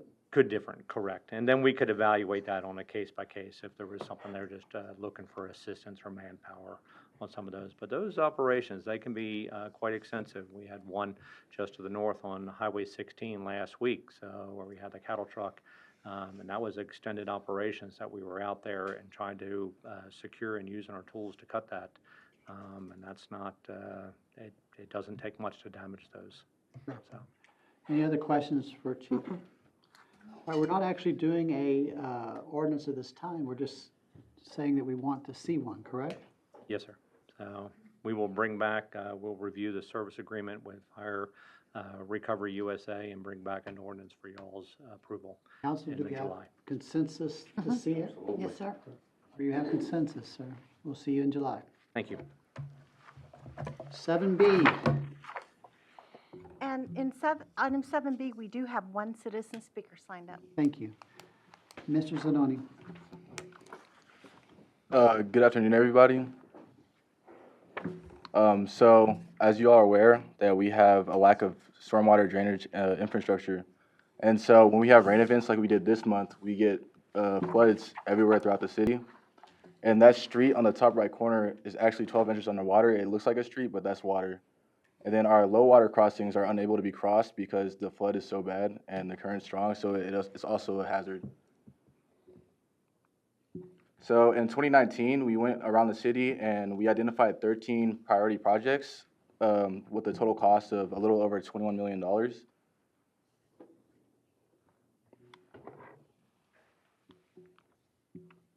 And we ranked those projects based off public safety, economic viability, project timing, and environmental impacts.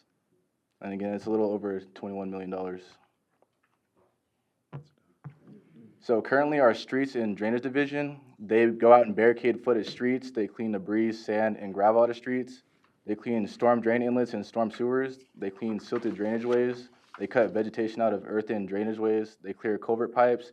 They address minor flooding when feasible, and they clear low water crossings after flood events. So a stormwater utility fee would be a way to generate revenue independent of the general fund, and it's a sustainable funding source for these capital projects, and it will affect all residents and commercial properties.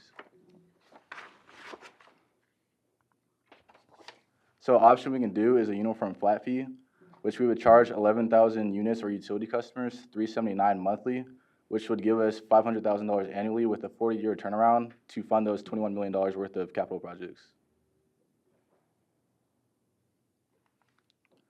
The recommended option is a tiered rate, and this is based off a runoff contribution, and the proposed pricing is $3 to $10 monthly, and we would need an engineering study to determine the equivalent residential unit, or ERU, which is a measure to compare runoff with different size properties. And we recommend hiring an external consultant, which would be around $70,000. So the typical tiered fee assignment methods are impervious area by aerial imagery, which is impervious area is the area that doesn't absorb water, which creates the runoff. Another method is based off the building footprint, which is just the building itself. And another method is gross parcel area, which is the land. So these are Bernie's rates. So for their single-family residential customers, they have them split off on 4 tiers based off of square footage. And so their ERU rate is $4, which would be multiplied by their ERU per tier. So for example, tier 2 is their average. They would pay $4. Tier 1 would pay $2. Tier 3 would pay $7.60, and Tier 4 would pay $25.20. And for their commercial, non-single-family residential customers, they have an ERU rate of $4 as well, and that'd be multiplied by the actual square footage divided by 4,700. Sorry, square footage of the lot or the structure? The property.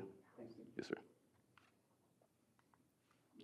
So Fredericksburg's rate, they have residential properties that are divided into 4 tiers. They're based on size and contribution, runoff contribution. And the basis for their tier determination is the average of impervious area for houses in the city. And these properties pay a rate of $3 to $9 per month for their respective tier classification. And for non-single family residential properties, which would be commercial, multifamily, and churches, et cetera, they're divided into 6 tiers based on size and runoff contribution to the stormwater system. And these properties pay a rate of $3 to up to $200 per month for the respective tier classification. And this brings in about $600,000 of revenue. So the next steps would be to identify funding, which would be a flat or a tiered rate, whichever you guys choose to do so. And if we do a tiered rate, we would hire a consultant to develop the fee structure. And then we would engage council to implement the fee. And we would go through and select priority projects.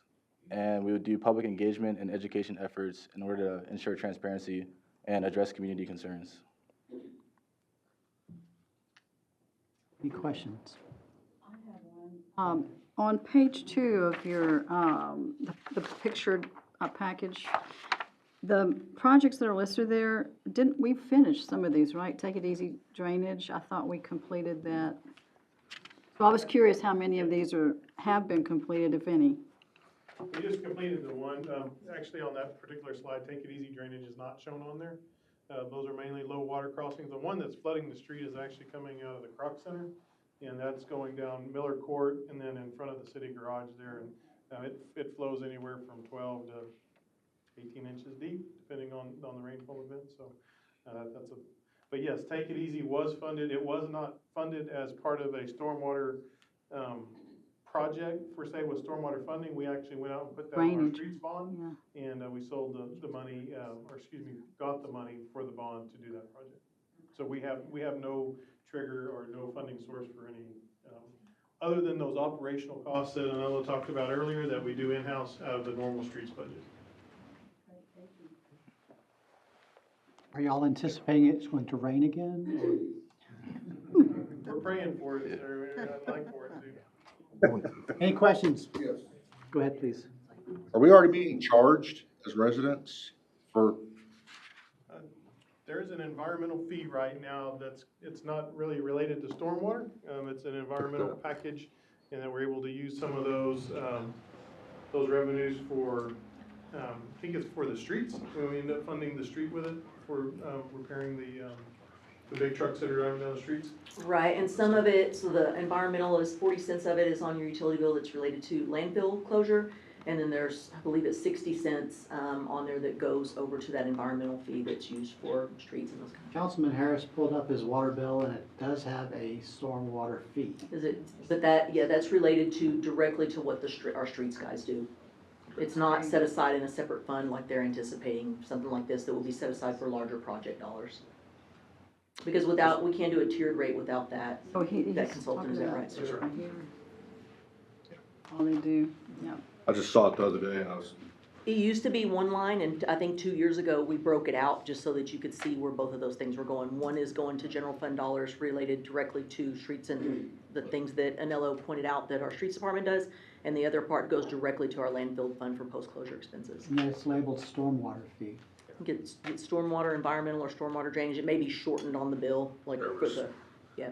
It's $1. I'm not, Yeah, that's not enough anyway, in my Right. opinion. That's But where what that it says, goes. it says stormwater fee residential, then there's a land fee and a garbage and a sewer and a water and Right. sales tax. That goes directly to our streets department to Yeah, I think the offset key their here drainage is costs. drainage. That's the difference. But it When they should get be- out there and it do should be those better maintenance labeled, costs. I think. Yeah, I'll talk to Trina about that. That, yeah, that's been on there for a couple of years in that way. That's an easy fix, just for lack of confusion. All right, we do have one citizen speaker, correct? Yes, sir. Peggy McKay. Ms. McKay?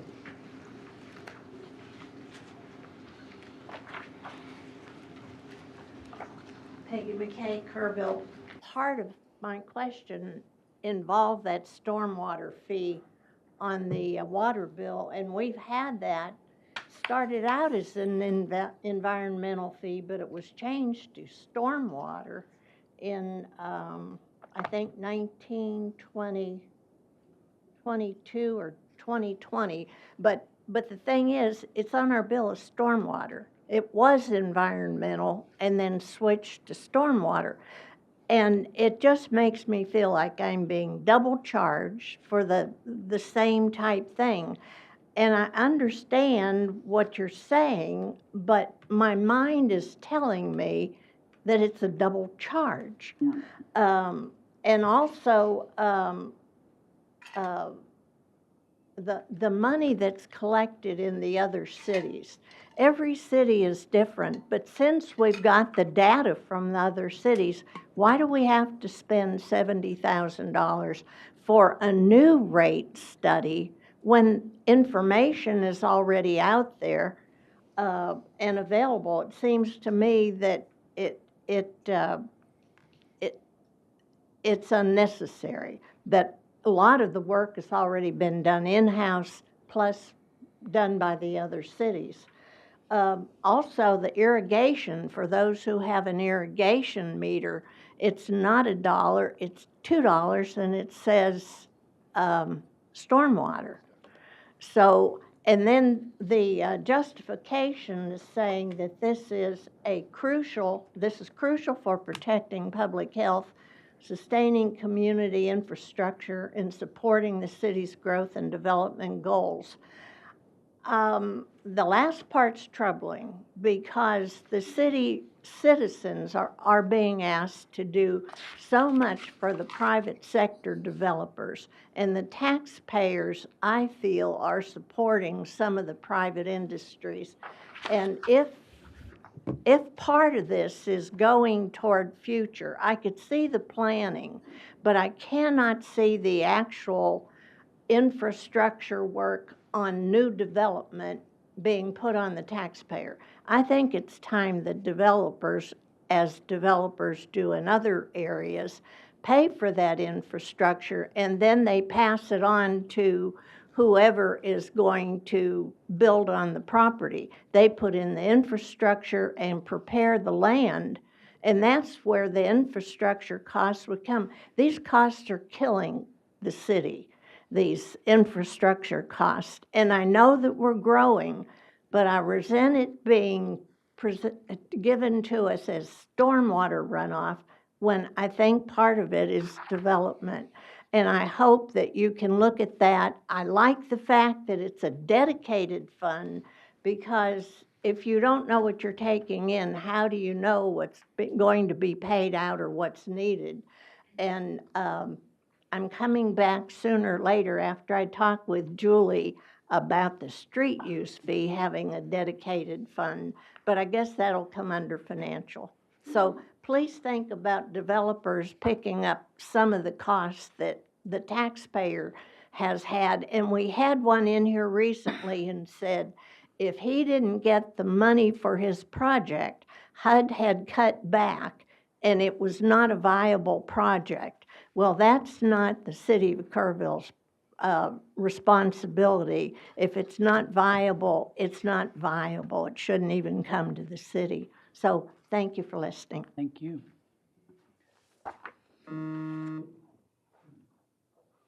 Any response?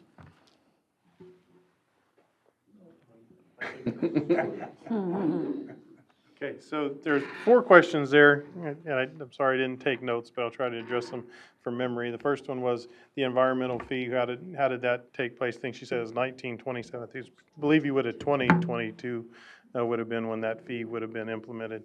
It was an environmental fee. We label it as stormwater. That was the time that we did the study that Anella was talking to y'all about and trying to figure out is it time to bring in this fee and try to develop it and figure out how are we going to pay for these projects? So we did change the name of that to the stormwater fee. We did not do a study at that time.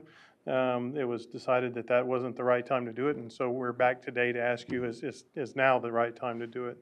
In reference to the other cities that have these fees already, it's the evaluation portion of it that we would have to study, and that has to be done by the individual city. And what they do there is they go back in, and the engineering firm looks at every lot in the city, and they measure it from an aerial and say, this is how much impervious cover the normal lot in Kerrville has. And this is how many, that's kind of the normal. Then you have the below the normal and the above normal, and you get to set your fee, because you need to know what all of that impervious cover looks like before you set a fee, so you'll know roughly how much money you're going to generate and what the impact's going to be and who it's going to be on. So that's not something you can copy off of another city and decide this is what we want to do. And then the last, what was the last question? I didn't catch. I think that answered the first 2 questions. I think our last point was about developers and infrastructure. Oh, okay, so most of these most of these projects are, if you look at that map, are not in the newer sections of town, right? All of that is downtown. That's the old part of town. Yes, we do require developers to build infrastructure that is going to not impact our stormwater or off-site stormwater. If you look at all those projects, it's not surprising that those are neighborhoods that have been around since early Kerrville. The rule is right now, if you bring in a subdivision or a new developable lot into the city, you have to detain your water, and you can't release it faster than it's being released, or that it would have been released before you develop it. And so that is being addressed, and that's been on the books for a number of years now. So these are not new projects. Peggy, did that answer? Okay. Anything else, council? We can ask her again if you want to. Peggy, did Stuart answer your question? It did, but it looks like it opens the door for opinion on, if you're doing each property, you have 5 people, you could have 5 opinions on what that would be. It just seems that you should have, it just looks like it's opening the door for controversy. Thank you. Thank you. To me. We have 5 people, we have 5 opinions as well. Any other questions? I think what we're looking for tonight is consensus to develop something to bring back to us, is that correct? Yes, sir. Would you like to move forward with a flat fee, or would you like to move forward with us looking into a tiered rate structure? Or there's an option of just tabling it and just, waiting till the next time it rains is the third option, so. I think tiered sounds like a pretty good way to go. You're gonna bring it back to us anyway, correct? Yeah. Correct? You'll be, So if did he say tiered rate? I'm Yes. sorry, I didn't hear. So yes, if you're interested in seeing the tiered rate, we would engage a consulting firm to firm up that number and then better explain to y'all how they develop that, help put some of those fears to rest as to how are we gonna assess this fee. and The big ones that contract would come before the council at that Yes, sir. time. Yes, sir. The big ones are gonna be the churches and the schools, because they have a lot of impervious cover, and that's the piece that we really need. The bigger people that'll be interested in it. Any other questions for Mr. Bear? Or I think I'd like to see a tiered rate also. Mr. Zanoni? Do we have consensus then to investigate a tiered rate? That's what I'm hearing. Very good. You have consensus. Thank you, sir. Well done. Thank you. Thank you. Thank you, Enola. Monthly financial report, Ms. Barron. Good evening. I think I'm last again. Seems to be a theme. Okay, so bringing you financials through May 31st and a little bit of information that I've received since then. So looking at the general fund, property tax is doing better than budget estimate at this time. We've seen some leveling in that. Obviously, most of our collections take place through January and then it slows up after that. That does include current and prior years, things that were past due during those periods, and so as properties sell, oftentimes we collect those past due amounts.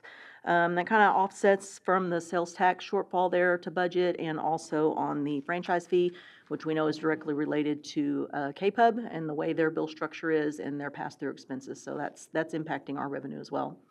So total revenues for the general fund, about $221,000 better than budget estimate at this time. You can see them by category there. Parks doing a little bit better than they were as of last month, closing the gap a little bit.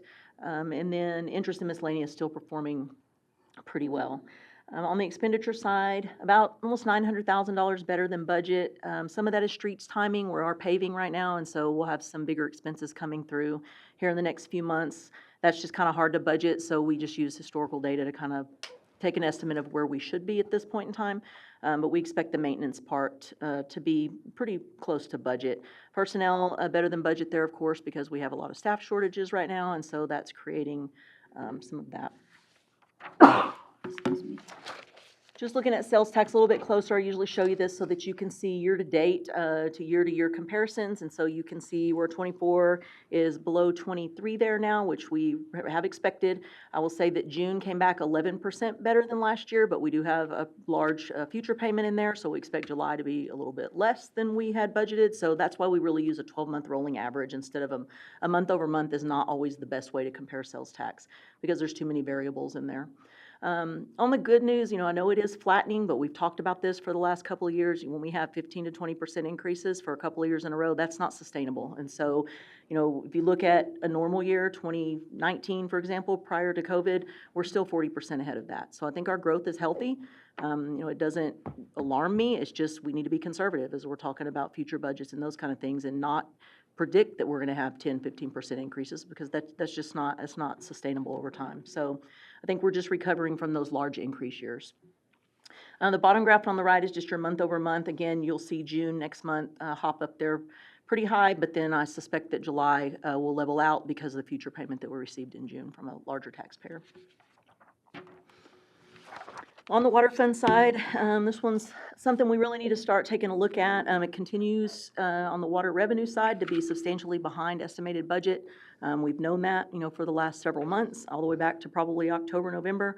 The water model that we created for last budget year was very conservative, using conservative estimates for consumption, but we can't really predict the impact of a stage 4 water restriction, and that was during our heaviest typical irrigation period. So when 30% of our revenues during a normal year are, irrigation related, then when we're not irrigating, that does have a substantial impact. So we just need to look at that closely because as we've talked about, expenses for the water fund are pretty fixed. There's not a lot of wiggle room there. As you can see, looking down at the expense line, everything's pretty flat, and we're really conservative budgeting, and when we're looking at 25, there's not a lot of extras built in there. So we really have to look at what the cost is to operating that system compared to how we get those costs covered, so that we're able to provide that for our customers and don't have an impact on our deferred maintenance and those kind of things. We'll be talking about that a lot more here in the next few weeks. Development Services Fund, they're running behind on revenues, but again, this is kind of a volatile fund. We see some years that are substantially better than budget and some years that aren't, and it just really depends on what development's going on at the time. So Drew and I are kind of working together to track what's going on right now, what do we anticipate. Sometimes we'll have projects that start, but the revenues don't come until a couple of months later and those kind of things. I know that Trina let us know that we have a couple of projects that are coming on. They're gonna help that a lot here before the year end. So we're just watching that really closely. But again, their budget is really not big on the expenditure side, so not a whole lot of wiggle room. It's heavily personnel driven because of the nature of their job. But they are watching and holding where they can. But we're hoping that that's going to bounce back some in the next few months. Occupancy tax, overall fund, 184,000 better than budget, but we did have better than budget estimates compared to our Eclipse budget for donations, merchandise sales specifically, some of those kind of things. Occupancy tax itself, about 32,000 behind where we estimate. That's not a big miss there, but that does include some audit payments in there. So again, we're tracking that. It's really tracking kind of close to what sales tax is doing. So those two things kind of go hand in hand sometimes with performance. We're really hoping these rains that have kind of blessed us lately will bring some tourists as we continue through the summer and into the fall with the river looking better. So we'll see what happens over the next few months there. So just looking forward, just give you a calendar, and I know that you guys have most of these marked already. July 11th will be our Water and Other Funds Workshop here in Council Chambers. July 25th, we expect to receive our certified roll from KRCAD.